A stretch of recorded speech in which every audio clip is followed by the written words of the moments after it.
Halo Tribun, salam jumpa di Tribun Ambon hari ini edisi 1 November 2021. Bersama saya Ajeng Hatalia akan kami hadirkan berita terbaru dari Kota Ambon dan sekitarnya. Untuk Tribuners tentunya selengkapnya di Tribun Ambon hari ini kita mulai dengan berita pertama. Ahok ceramahi pejabat dan ASN di lingkup Pemkot Ambon. Kunjungi Kota Ambon, Basuki Cahayapurnama alias Ahok ceramahi pejabat dan aparatur sipil negara di daerah tersebut pada Senin 1 November 2021. Dia menyebutkan pimpinan layaknya seorang pelayan bagi masyarakat. Sudah sepatutnya bagi seorang pemimpin untuk memenuhi panggilan atau undangan warganya. Mantan Gubernur DKI Jakarta ini menyebutkan beberapa gaya pimpinannya yang boleh diambil sebagai contoh yang dirasa layak. Misalnya, wajib hukumnya untuk menghadiri undangan apapun yang dilayangkan warga. Hal itu menunjukkan integritas seorang pimpinan dan sebagai bentuk penghargaan kepada rakyatnya. Dia tak segan-segan menindaklanjuti pejabat di lingkup lokasi kunjungan jika ditemukan persoalan khalayak. Misalnya, ditemukan adanya sampah di selokan atau di sungai maupun di jalan.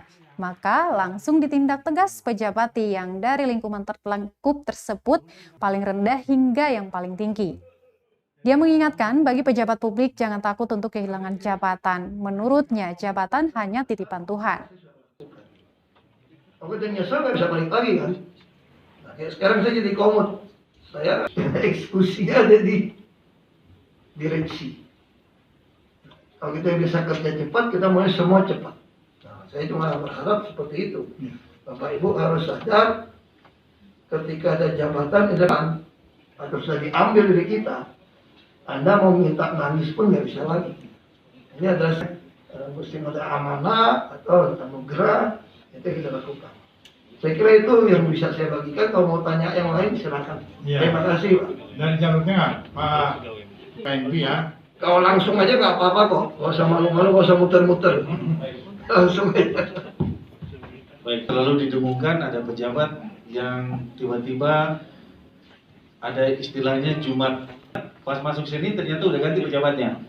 Ini kan sebuah proses mutasi dalam jabatan yang luar biasa yang Bapak lakukan selama menduduki jabatan sebagai wakil gubernur maupun sebagai gubernur DKI Jakarta. Mungkin bisa sedikit menceritakan terkait dengan proses itu. Terima kasih Pak. Seperti itu sangat tidak sehat ketika orang tidak tahu diganti.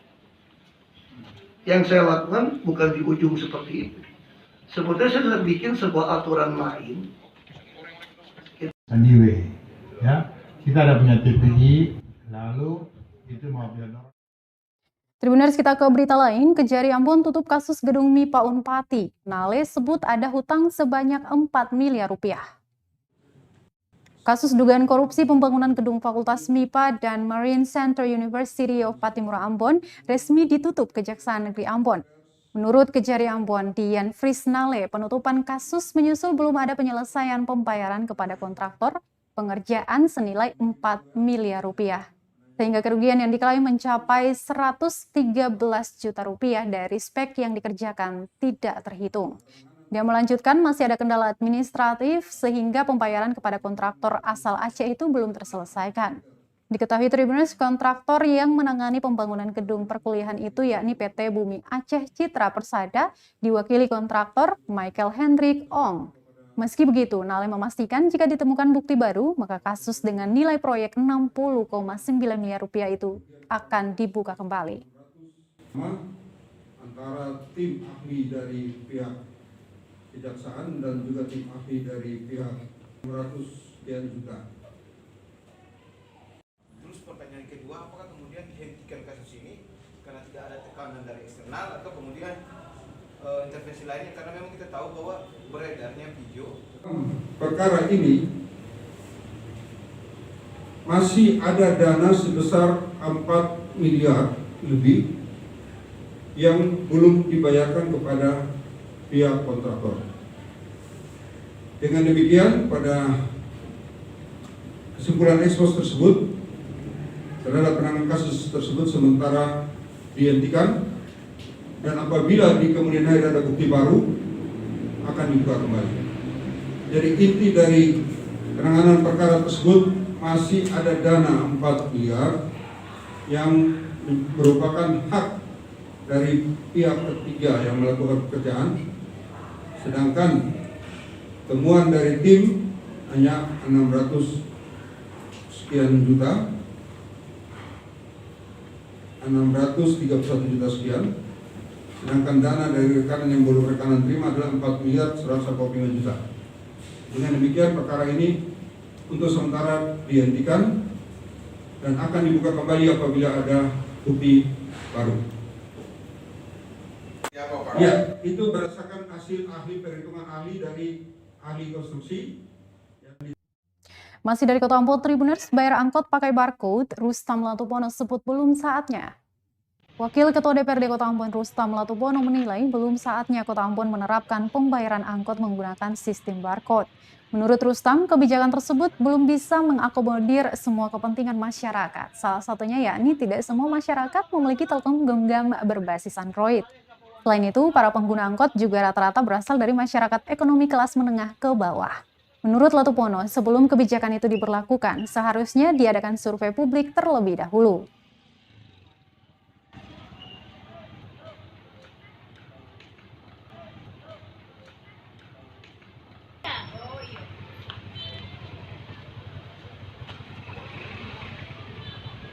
Sudah bisa mengerti dan memainkan masalah, tapi jangan sampai sebuah kebijakan yang menimbul polemik baru. Dan saya lihat di berbagai medsos itu ada penolakan dari masyarakat. Saya kira sebelum sebuah kebijakan dilakukan, minimal survei publik dulu apa bisa menerima atau tidak. Saya kira kalau uji coba nanti banyak orang yang tidak responnya positif, ya harus dikaji lagi kebijakan tersebut. Tujuannya baik, tapi kondisinya belum bisa dilakukan seperti itu. Ya, saya kira maksudnya baik, tapi belum bisa mengakomodir semua kepentingan masyarakat. Contoh, kan tidak semua masyarakat dia memiliki handphone smartphone, ya kan? Nah, rata-rata yang naik angkot ini kan rata-rata masyarakat ekonomi menengah ke bawah. Jadi saya kira kalau itu dilakukan di kota-kota besar yang ada masalah. Kalau di Ambon memang bisa, tapi belum saatnya lah. Saya kira seperti itu.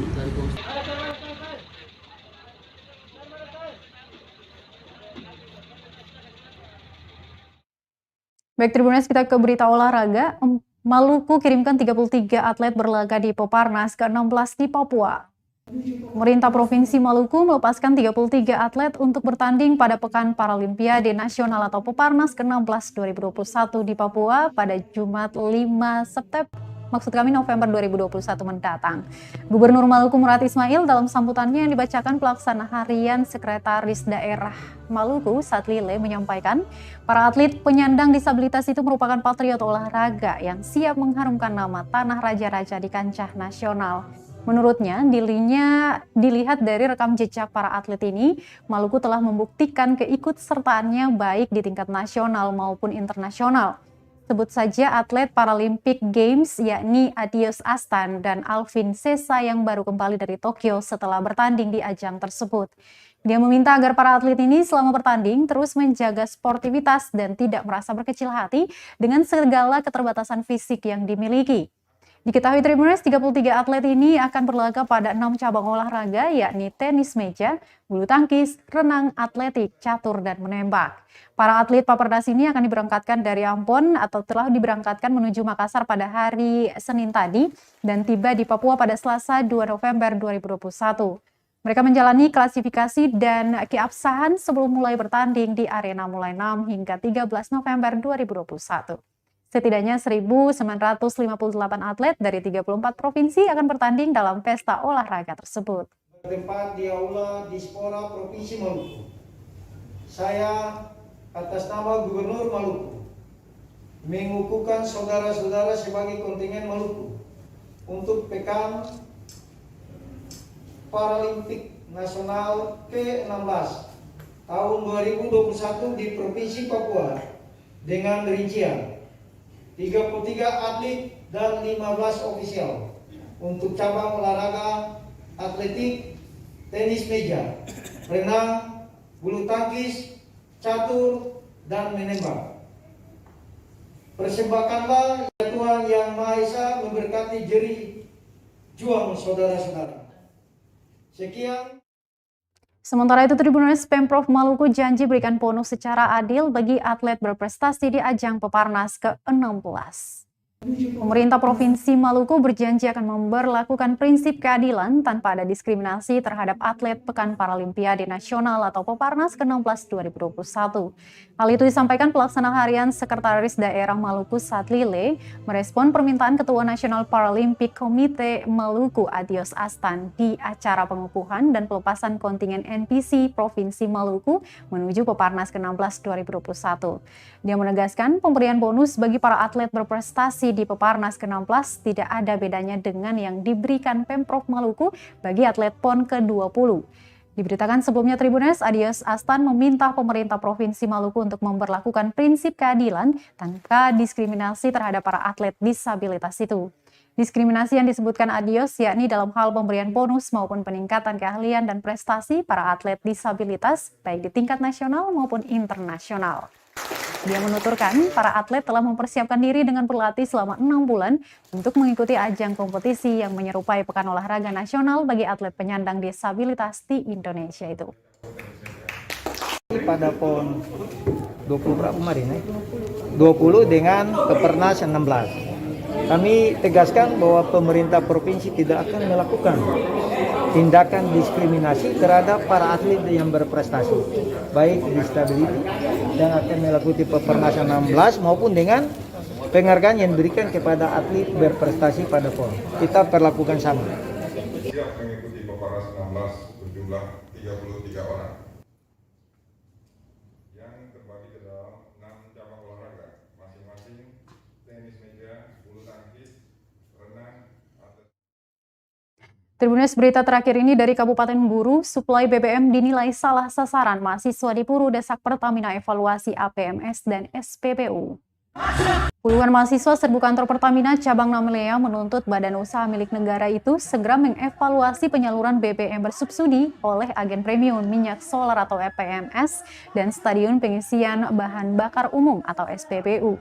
Pasalnya, APMS dan SPBU di Namelea, Kabupaten Buru diduga telah menyalurkan BBM jenis solar dan minyak tanah ke agen tidak resmi.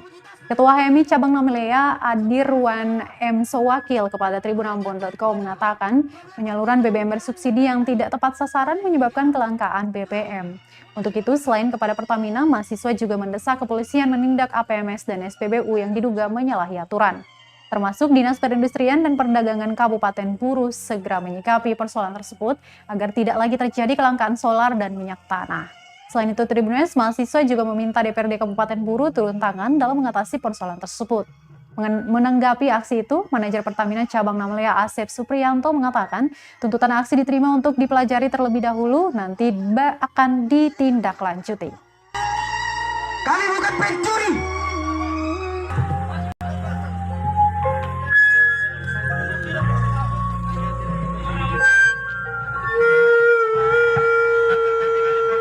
Dari Pertamina, kami meminta untuk Pertamina agar segera mengevaluasi SPBU dan APMS karena SPBU dan APMS mengeluarkan minyak kepada yang bukan agen resmi daripada Pertamina. Ya, yang dimana kita lihat mereka membagi ke perusahaan-perusahaan, kemudian mereka membagi ke Pertamini yang bukan agen resmi, kemudian Cergen. Nah, ini persoalan. Akhirnya terjadi kelangkaan bahan bakar minyak bersubsidi di seputaran SPBU yang ada di Kabupaten Buru. Ini persoalan. Ini kita terima dulu sebagai penyampaian dari himpunan mahasiswa. Ya. Nah, seperti itu. Tanggapan yang tadi itu. Ya, tanggapan saya ini kita kan pelajari dari aspirasi yang disampaikan. Kita teruskan ke bagian Komrel di Region Jayapura. Nah, nanti arahan dari manajer Komrel ataupun manajer SNB dari Region Papua itu seperti apa?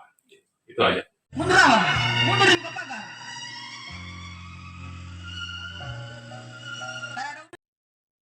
Baik, Tribuners, berita tadi sekaligus menutup perjumpaan kita di Tribun Ambon untuk edisi 1 November 2021. Terus update berita terbaru di portal kami www.tribunambon.com. Akhirnya saya Ajeng Hatalia beserta tim redaksi yang bertugas mengucapkan terima kasih. Kita jumpa besok. Selamat beristirahat dan amato. Terima kasih sudah nonton. Jangan lupa like, subscribe, dan share ya.